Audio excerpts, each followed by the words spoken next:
আমার ফেভারিট জিনিস মাম্মি। আমি কিন্তু খাবো আচার, একটু আমি নিই। হ্যাঁ, যাবে না খাওয়া তোমার? না মাম্মি, খাওয়া যাবে না।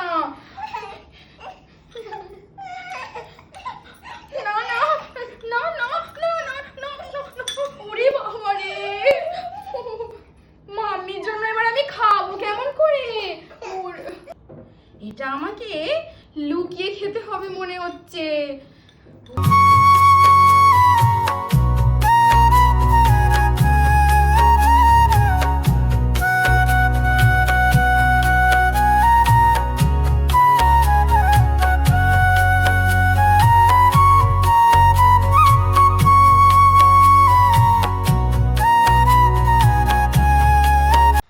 ওরে বাবা, মাম্মি তাড়াতাড়ি এসে যাবে, আমি খেয়ে নিই তাড়াতাড়ি।